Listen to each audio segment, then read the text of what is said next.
Welcome to Smash Avro Property. Today I'm speaking with Mike Johnson. He's a 28-year-old who recently settled on an off-the-plan apartment they first signed the contract for 3 years ago. He talks us through some of the issues and roadblocks he faced throughout the process and some things you can watch out for to ensure you don't get caught up in the same scenario. Delay after delay, and the completion date would get pushed back. You know, like I said, it was as far as we were aware, it was March 2018. Yeah. And then it was mid 2018. Yeah. And then it was late 2018. Oh. And then it was early 2019. Oh. And then for the longest time, it was June or July 2019. We frequently hear about the complications with buying an off-the-plan apartment. However, only ever get a few dot points about why, such as oversupply and high strata fees. But here's a real life story with some finer details around the associated risks. As always, seek your own professional financial, legal, and property investing advice for your current situation. Everything we talk about is just our opinion and general in nature and should never be considered as personal advice. So without any further ado, let's get house hunting with Mike. Mike Johnson, welcome to Smash Avro Property. Good to be here, man. Yeah, it's good to have you on. So you've not recently, but you've bought an off-the-plan apartment and recently I didn't buy it recently, but I moved in recently, like literally, I think I've been in there a week. What's today, Sunday? Yeah. A week. I've been in a week yesterday. Yeah, right. So we settled 2 weeks ago, but obviously it's a medium-rise apartment building. So with 100 and something households trying to move in at the same time, you got to book a move-in date. So we ended up moving in a week after we settled, right. Which was probably actually worked better anyway. The day went really smoothly that day that we moved. So yeah, in for a week and a bit, so we're just starting to settle in and get used to it now. And how was that whole process of moving? Like, was it pretty dog eat dog, who gets in first sort of thing? Yes and no. So like when we settled, there's like a booking system, so you literally just have to book. You can move in any time. Obviously, it's your place you can move into, but the issue is obviously being a medium-rise apartment building, you can't just carry your couch up to your bedroom. Yeah. We're only on a second floor, but even still, that's second floor, but it's actually 4 flights of stairs to get up there. Oh, right. So and there's 2 lifts to service 100 apartments. So with the moving, we booked the lift and we stuffed up. It was supposed to be booked for 2 hours, but we stuffed up the booking and only booked for an hour. So they only give you 2 hours? 2 hours to move. So what we did, our settlement was on the 20th, and then we weren't moving until the 28th. Yeah. So over that 8-day period, we just moved all our box. Like every day after work, I'd just come and drop off a box, or a couple of boxes, and my fiance had to do the same. She'd drop off a couple of boxes. So by the time the moving date rolled in, we had all of our little things in. Like we had even the night before, we took a lot of our clothes and that sort of stuff. So the morning of, we just hired a truck. We filled it up the night before, and then went that morning. We had the lift booked at 8 a.m. Yeah. Which is probably for the best because no one was on the roads, no one was around, everyone was still in bed. And we just got up and got after it and smashed everything out. We actually got the whole move, all the furniture that we have. We're still waiting on some furniture to be delivered, but everything we had, we moved in 45 minutes. So, yeah, we absolutely smashed it out. Yeah, that's crazy. Pretty good effort. And did you have to strategically hire the van the night before and back the night before and everything else? Yeah, because it was a weekend. We had to get done early because if we return the van after midday, you got to pay for a whole extra day. So there's another reason we smashed it out as early as we could. Wow.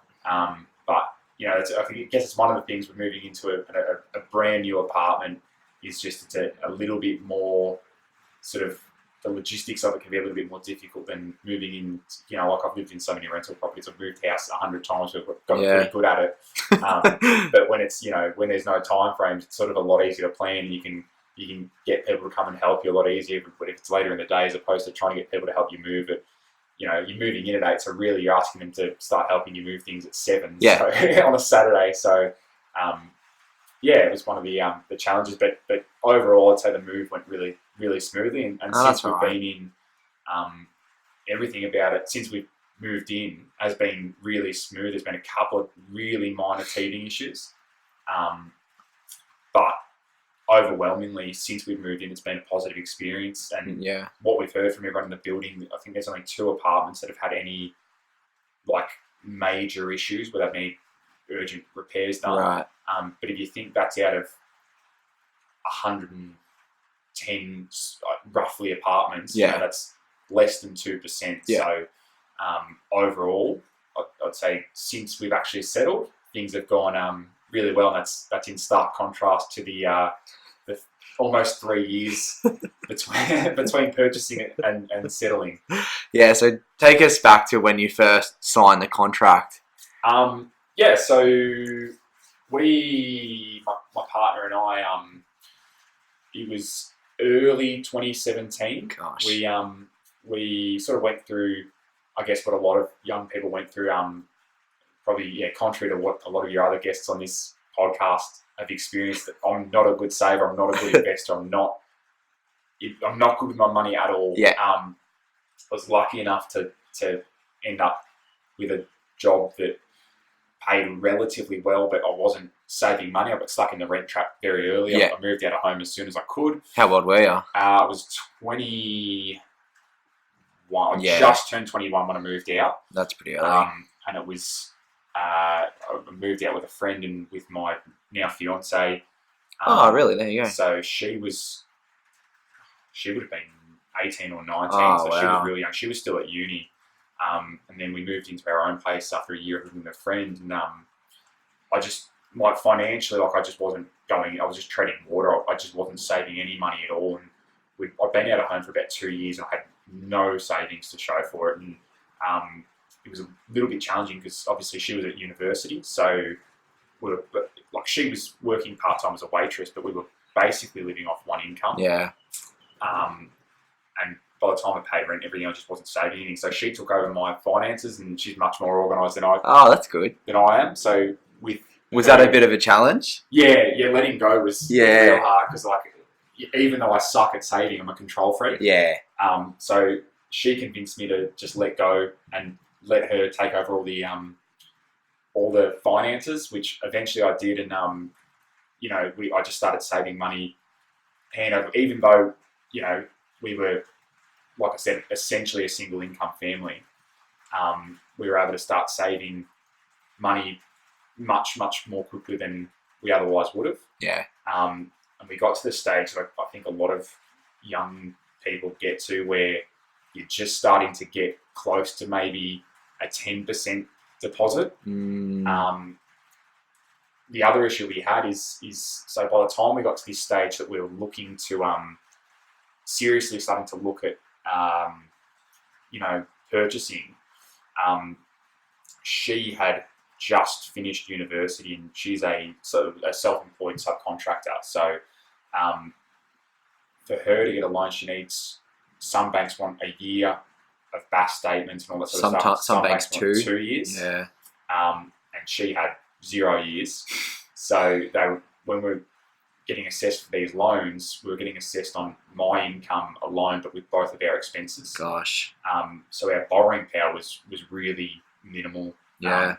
And our deposit was also, we only had, we had less than 30 grand in the bank.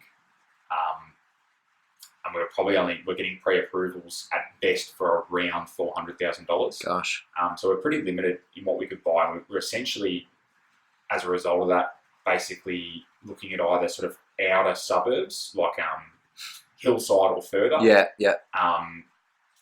Or the small apartments. Yeah. The other thing that sort of, we'd go into banks and, we'd say, we've got $27,000 for a deposit, and we go, but first home owners grant, so we've really got, and it was, I might have changed, it was 10 grand back then. Back then, yeah. Yeah, we got the same thing. Go, we got 37,000, right? So you go, and the bank goes, yeah, beautiful, 37,000. That's your $37,000 deposit. But then you go to, so the place we purchased was, what was it, 375,000 off the plan for a 2-bedroom apartment. And they go, no worries, we want a 10%, you sign a contract, we want a 10% deposit. And we're going, yeah, cool. So we got 27 and the first homeowners grant. They go, oh, no, it's 10% now. Yeah. Like you don't, no one told us, you don't get the first homeowners grant until you settle. Yeah. So what good is it to you? How do you use it? You can't use that as a Yeah, you deposit, only get it when you settle, yeah. After you settle it. And all the banks are saying, oh, you can use it as part of your deposit. No, you can't. What are you talking about? So that was probably the first little learning curve. So we got to the point where we're signing these contracts and we realised that we're essentially 10 grand short. So not for the last time my parents came to the party and chipped in. And then we were pretty quickly able to save up enough to pay them back. But they flat out refused. They said, no. That's nice. So it was essentially a gift from them. Yeah, that's nice. We were able to put ink to paper, and I think when we first got pre-approval, that's right, because our borrowing power was actually reduced if Alex was on the loan, we got pre-approval for just me. So we, because of her living expenses, right? Yeah, exactly. So I just applied as a single, sole, like a whatever you want to put, just me. Yeah. So we purchased in early 2017, and we were told that the expected date for completion was early 2018. Right. So we signed all the contracts. 12-month process. 12 months. Yeah. I mean, the building had already started when we signed the contract. So you look across and you think of because you see these apartments fly up and you think, the building's already started. Like, that's usually the big delay, is it getting started. So it already started. So we sort of thought, everything looks good, and it was a smooth talking real estate agent. They had all the beautiful display suites and the brochures and the brochures with the Range Rover driving out of the garage. You feel like a sucker now, but they're so good at sucking you in, and we absolutely got sucked in. We didn't ask enough questions, and we made every mistake that you can possibly make. We made it. So we got sucked in, and anyway, so we signed the contract, and we're happy as anything. We're doing Instagram posts and popping champagne, and here we are. We're homeowners. We'll be in the apartment in 12 months here, Butte. And probably the first sign that something was wrong was maybe like a week later. I drove past the building site, and there were no workers on site, and it was like a Monday, and I was like, I feel like there should be people here building. And at what point was the site up to? Like, was it slab down or anything yet, or was it? Yeah, they'd started. Probably photos I'd like to find it, but they'd started putting up the I don't know building terms. Yeah, the walls. But up to like the second floor. Oh, right, okay, yeah. So there was so they were well underway. They were well and truly underway. So they could have had workers on the site. Yeah. And I thought, it's a Monday, maybe it's an RDO or something. So I came back the next week on like a Wednesday just to make sure, and no one was there again. No. At that point, I just started getting this sinking feeling in my gut, and I started doing some Googling of the building company, which I probably should have done before signing the contract. Found out they were having financial issues. Oh, wow. Then you start panicking, like, what if they go bust and I don't get my deposit back? Yeah. So I'm sending off emails to the real estate agent, and eventually I get an email back, and it was one of about 10 emails that I got over that probably first 12 months, where you go, there's no one on site. Like, what's the hold up? We're still on track here. Yeah. And every time you get a response, there'd be a different reason for a delay.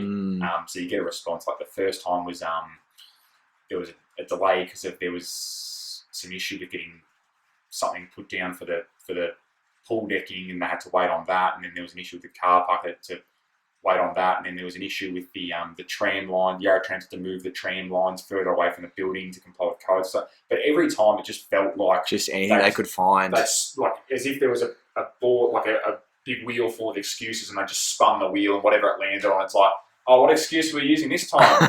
Oh, Yarra Trams, something about the tram lines.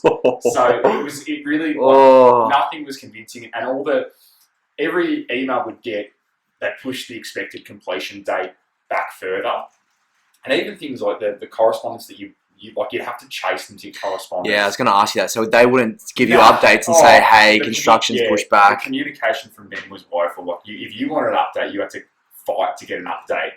And then when you'd get it, you get this generic sort of release that it must have been, once they had like 100 requests for an update, they'd send out like a generic, little newsletter to status everyone. Update. Yeah, status update. But then things like they'd send out status updates that'd be riddled with spelling mistakes and that sort of stuff. And you're like, if this is the level of care that you're putting into this, like what sort of quality are you doing with the building? Like, those are the things that are going through your head. So essentially it was just delay after delay, and the completion date would get pushed back. You know, like I said, it was as far as we were aware, it was March 2018. Yep. And then it was mid 2018. Yeah. And it was late 2018. Oh. And then it was early 2019. Oh. And then for the longest time, it was June or July 2019. It kept getting closer and closer. And by this stage, so sort of by late 2018, it looked like the delays had all sort of... It was finally going to... Yeah, like every time you go past, because in that first 12 months, every time you drove past, nothing had happened. Yeah. Like the building looked exactly the same. Yeah.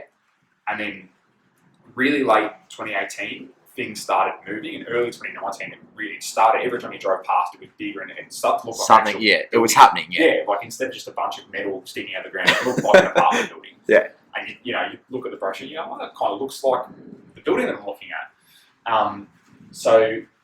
And then the delays started getting, like, every time they talked to you, they pushed the expected date back further. But how much they pushed it back started decreasing. Instead of, say, pushing it back by 6 months at a time, they're pushing it now back by a month at a time. Okay. So we got to June, they'd say July. We got to July, they'd say August. September, all the way up to, we did a pre-settlement inspection in October. Yeah. And the apartment was complete. Like our physical inside our apartment, you walked in, everything was done. This is done. Yeah. But the common areas weren't done. The pool wasn't done. The gardens weren't done. The foyer wasn't done. Yeah. The lifts were still, being worked on. So, and this is in October, and they're saying this will be ready in November. And you're looking around, you're going, this is not going to be ready in November. And then it ended up being December that it finally. So we got it must have been the 6th of December. We got our notice for 2 weeks to settle, and then the whole debacle with settlement began.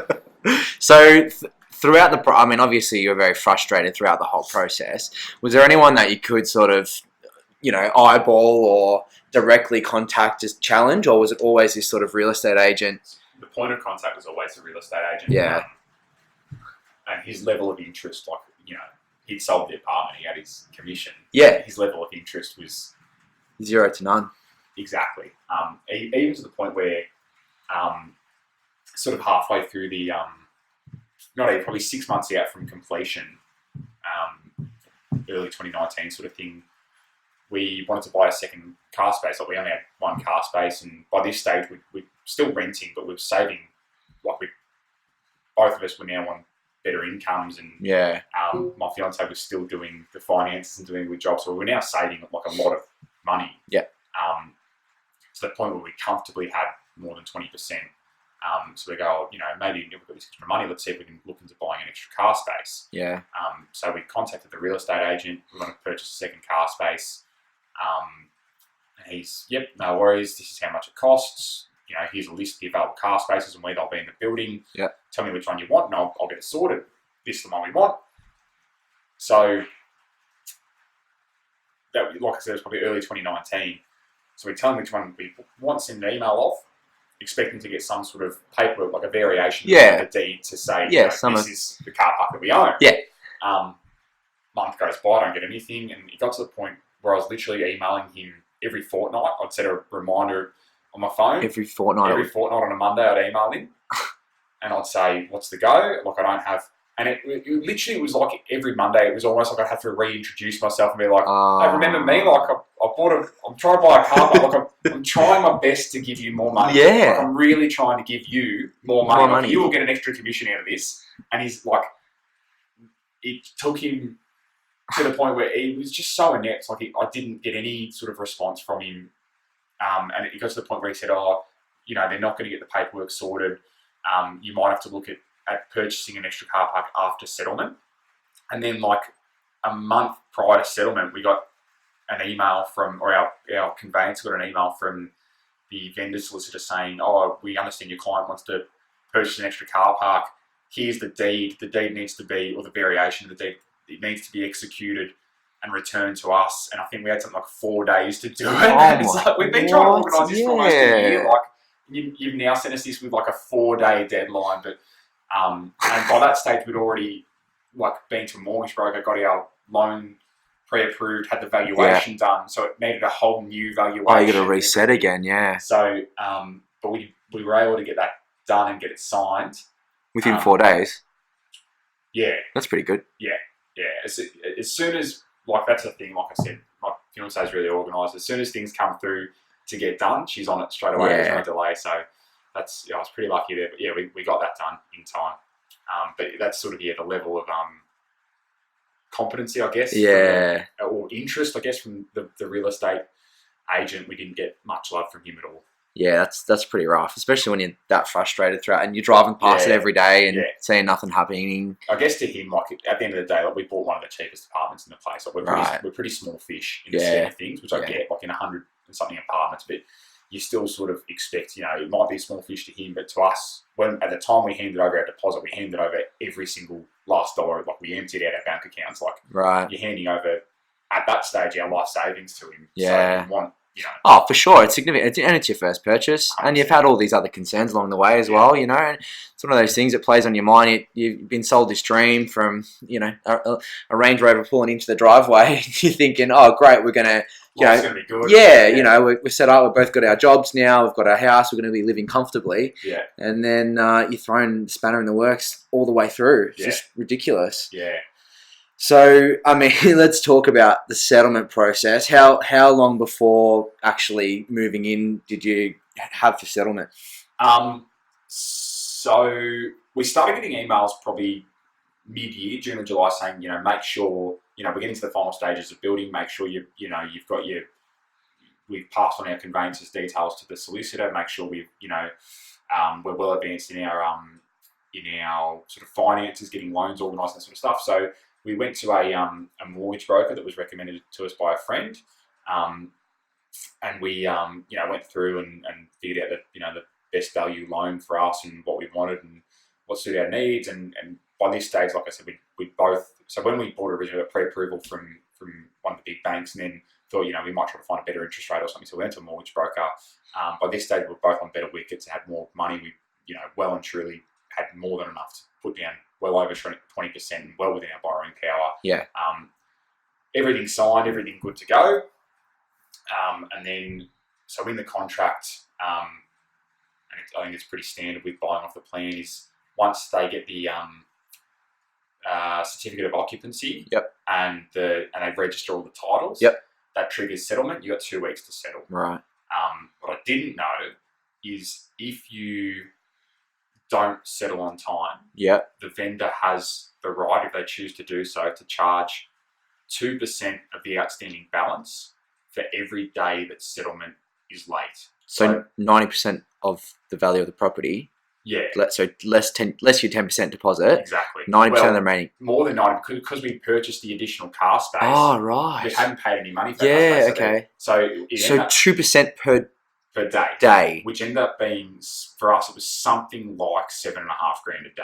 Oh. Now, they don't necessarily always charge it, but they have the right to. Yeah. So that's the background of what was of the time pressure we were under. And at what point between knowing that you had to settle and settlement did you realise that? So it's the day we got our notice to settle it was a Friday. It was the 6th, and we had to settle on the 20th.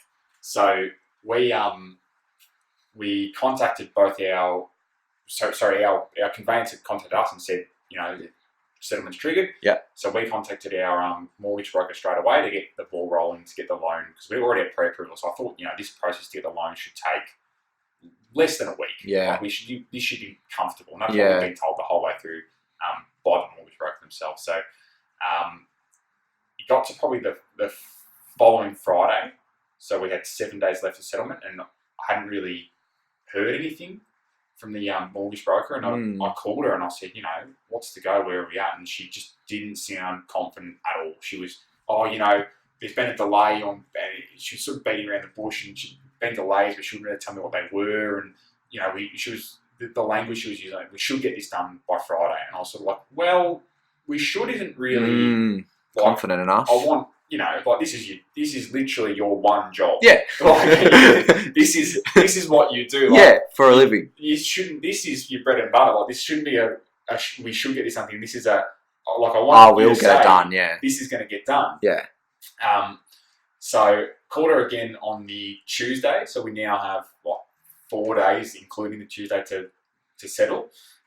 And she's going, should get it done, but it's going to come down to the final hour. And I was like, what? What are you talking about? And she was, she was really vague on why it was, but she was basically saying that there'd been some stuff up with the paperwork when they'd done the valuation for the additional car space, Right. and that had held up the loan process. So we the next day I called her again. So that night I brought this up and I was speaking to my fiance's parents and my parents, and they sort of came up with the idea. I told them, this we might not This settle is a in time. possibility, yeah. And they came up with the idea that between the additional money that we'd saved and both their savings, that they could pay for the place up front. Outright. Yeah. And then we would then get a bank loan and pay them back. Yeah. So the next morning I called the mortgage broker and I floated this idea to her, and she said, let me check if that's possible. She calls me back and she goes, no, the bank won't give you a bank loan in those circumstances. I said, are you sure? She's like, yeah, I checked. But she goes, don't worry, I've spoken to the bank, the loan's approved. You'll get the paperwork. So this on the Wednesday, she goes, you'll get the paperwork either today or tomorrow. Yeah. And we'll settle on Friday. She goes, I need you to contact your conveyancer and tell him I want the last possible settlement time on the Friday to make sure we have enough time. That gives you confidence, doesn't it? Yeah. So I called the conveyancer and I said, this is what she's asked for. And he goes, well, that doesn't really work for me because I'm flying out to go overseas at midday on the Friday. No. So, and I'm sitting there like, are you kidding? Yeah. But, it's too late at this stage to get a new conveyancer, and he's not going to cancel his flight just to settle. Yeah. So I called the mortgage broker back and I relayed a message, and she cracks it at me for some reason. Yeah, because it's your issue. She's like, I can't, I can't control this. This isn't good enough for him. Well, what do you want from me? So, I was at work at this stage. I was trying to juggle all this. I was at work and I just left work. I drove down to, it was Bank of Melbourne who were doing the loan through. Yeah. Obviously through the mortgage broker. So I drove down to Bank of Melbourne and I basically said, here's the issue. I'm told that the loan might not get improved in time. Can you, I asked them directly, I said, if my parents pay for it up front, can you give me the money to can I get a loan against the property to pay them back? They said no, but she looked at the loan thing. She goes, I'm going to try to get this done in time. Yeah. While she's doing all that, I walked over to Commonwealth Bank and I said the same thing to them. I go, if my parents pay for it up front, will you give me a loan to pay them back? And he didn't even bat an eyelid, the lender at Commonwealth Bank. He goes, yeah, of course you can. Oh. It's not an issue at all. Yeah. We do reverse mortgages all the time. Yeah. Against their house all the time. He goes, it's a piece of piss. Why would that be an issue? Yeah. So I walk over to Bank of Melbourne, and they're still umming and ahhing. They can't give me a definitive yes, we'll get it done in time. Yeah. They were essentially throwing the blame back onto the mortgage broker, saying she hadn't done the paperwork correctly. So I just said, you know what, stuff it, cancel everything. Got on to my parents, Mrs. Parents, got all our savings, transferred it all over to the conveyancer's trust account for him to settle, and we end up getting the money into his account on the Thursday. Yep. And settling on the Friday. Gosh. So came down to the wire, and then on that Wednesday when it was all going on, I got my conveyancer to ask their solicitor if they would enforce that 2% fee. Yep. Good. And they didn't. Okay. They didn't reply. Oh. So it basically came down to decision point on the Wednesday where we either had to start transferring money over to the conveyancer, or go with a loan application. And we didn't have an answer, so we just had to assume they were going to enforce it. Yeah. So we pulled the pin on the loan application. Then probably 8 o'clock that night, I got a phone call from the conveyancer saying, "Oh, I've just heard back from the vendor solicitor. They're not going to, they're happy to delay settlement to the 6th of January without enforcing any penalties." But by this stage, we'd already cancelled the loan application, and being the Christmas period, we had to start the whole loan application all over again. Yeah. There's no guarantee that it would have happened by the 6th of January with all the public holidays and everything. So we just said, nah, stuff it. Like, we'll pay for it up front. Yeah. And then once we physically get the deed, we take the deed into Combank and they'll give us a loan. Sort it out from there. Yeah. And have they sorted it out from there? Like, have you done that process yet or Still not? waiting on we need the physical deed.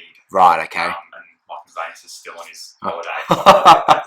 Physical deed until he's back. But once he's back, we'll get that. Yeah. And, then you can go from there, yeah. Hopefully. I'm told it will be as simple as going into Commonwealth Bank, giving them the deed, they give us the money. Yeah. I get 2 bank checks, one to my parents, one to my fiance's parents, and then you pay the mortgage off from there. Yeah. Far out. Yeah. So it's been a process. It's been a test every step of the way. Yeah. And that's why it's been pleasantly surprising since we moved in that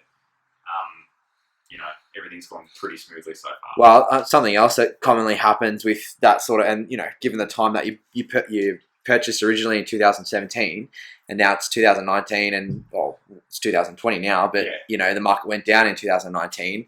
The whole revaluation process can come under market or under what you paid for it originally. That was something that when we first went to the mortgage broker, she was really concerned about. I wasn't that concerned because when we bought it, I thought it was really good value. Like that was one of the reasons why we probably didn't do our due diligence, is because of the price. Yeah. And where it was. So we within 10 k's of the CBD, for a 2-bedroom place with a swimming pool. Yeah. It was just for $375,000. We just couldn't believe it. The places we were looking at for that price range, we were struggling to get 2-bedroom townhouses in Mickleham. Yeah, you know what I mean? Yeah, it's true. To get that close to the city for that price. Yeah. In a suburb that we thought and still think is like a pretty sort of trendy, upcoming area. Gentrifying, yeah. Yeah, we just thought, this is too good to be true. So even though the market took a hit in that time frame, I think A, that suburb didn't take much of a hit. Yep. B, apartments held their value more than houses did. Expensive houses that can fluctuate heavily, yeah. Yeah. And C, because we were, like I said, it was a good value probably in the first place. I just repeated myself there.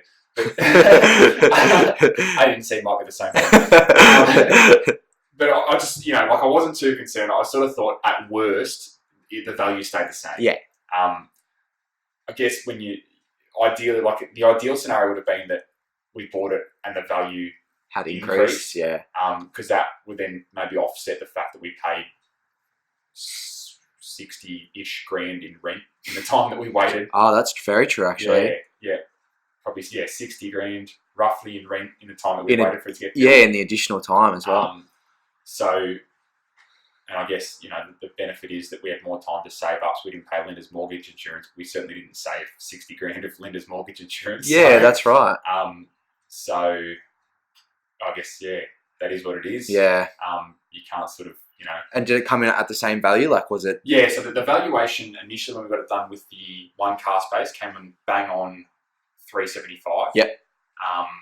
And then we got it revalued with the additional, after we purchased the additional car space, that came in at 430. Okay. So a $25,000 car space added $55,000 worth of value to the property, and I think that was a smart move because there's not that much street parking. Yeah. To get that close to the city. Like if there is street parking, you're either paying for it or it's all time limited and that sort of stuff. So, and do many units or apartments in that block have 2 car spaces? Not until you start to get some of the bigger 3-bedroom. Okay. And some of the penthouses and that sort of stuff. Yeah. That's a good move then. Most of them are 1 car space. Yeah. So I think we did. That's one thing I'm happy with, is buying that additional car space. And I guess if it hadn't been delayed for so long, we probably might not have been able to afford to do that. Yeah. Okay. So kind of seeing a light somewhere. Yeah. I mean, but you gotta try to see the light when you paid 60 grand to rent for those 3 years. Yeah. I guess the other thing that you sort of don't think about that when you're buying off the plan is you buy for what your lifestyle is at the time, and then you don't factor in how much is your lifestyle going to change. Yep. Are you going to be working in the same place? Are you going to have kids? Are you going to have animals? Is this going to be the right place for me?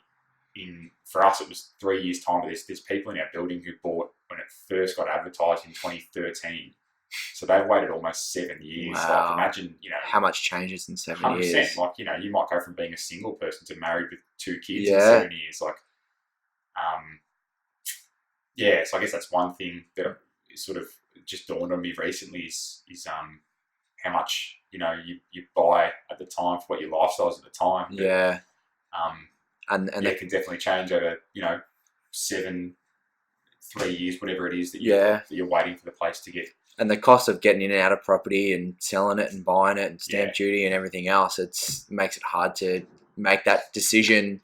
Okay, like it costs too much to just buy a new place all the time and move around. Yeah, that's it. So I guess like we've been pretty lucky in that, like, not too much has changed for us, but it's just sort of something that I was thinking about when I've now met 2 people in the building who bought, like I said, when it first got advertised, when they first announced it. So that was 2013. So like I said, like your life can change so much in that period of time that it's probably something that you need to think about if you're buying off the plan. Yeah. That we didn't consider at all, and luckily it hasn't come back to bite us. But yeah, it could in the near future. Yeah. And now that you're in and fully moved in, you're still getting a bit of furniture and stuff, as you were saying before. But what are the final things sort of finishing up? Like, have they finished the pool completely and all that sort of stuff? Everything's, so the only thing they haven't done is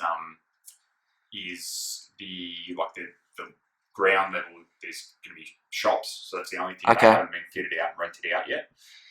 But everything in the building is done. Mm-hmm. There's obviously the first couple of months you find minor defects. Yep. And that's like, we've found some really minor ones so far that we'll bring up with them and over the next. So we're just waiting for a couple of weeks because you sort of notice things as you go. Yeah. So we're putting a little bit of a list together. But like I said, I've been pleasantly surprised with the quality of it. Like your theories with apartment buildings, and I guess with a lot of those, the same goes for all those sort of new developments they build out in the outer suburbs where they just sort of slap the houses up to it's going to be really low quality. Yep. But it doesn't seem to be the case that way so far. Yeah. Like I said, there's some minor issues, but overwhelmingly, the quality seems to be pretty good. Yeah. The finishing seems to be pretty good. All the sort of, all the bits that they sort of promised us, they delivered on. So, overall, since, like I said in the beginning, since moving in, I've been really pleasantly surprised. It's been really contrary to what the experience was over the last 3 years. The last 2 or so, the last week and a bit have been good. Yeah. Oh, that's good. Yeah. At least there's some positive side to it. Yeah. I think with the whole like Opal Tower thing too, and all that sort of apartments not being constructed properly, there's a lot of concern around the quality now. So yeah, absolutely. Hopefully that standard sort of increases. You'd hope so. Yeah. I mean, sort of, I think the new places come with building insurance for, the first 5 or 7 years or something. So you just hope that if there is a major issue and the place starts falling apart, it's within that first 5 to 7 years. Yeah, under insurance. Yeah, or you notice it before anyone else does. Get out of there. So would you buy an off-the-plan apartment again? If you hadn't asked me any time up until last week, I would have said absolutely not. Okay. No chance. I don't know. Ask me again in a year. Yeah. Probably not. Yeah. Just because, like I said, we waited so long, and how much money we paid in rent while you're waiting. While we're waiting, financially, it's hard to justify that. Yeah. But that being said, I think for what we got and where it is, we did pretty well on the price. The quality seems to be pretty good. So I could probably make an argument either way if I had to. Yeah. Oh, fair enough. That's interesting. And if for anyone who's sort of worried about a sales guy trying to windle them with a Range Rover or something like that, I mean, what advice would you give just to be cautious of? I guess probably watch out for the if a salesman's putting lines on you that are sales lines, you're like, this is the last available one, or they're trying to win you over with those, those nice brochures and the promises of the sipping wine by the pool and driving Range Rovers.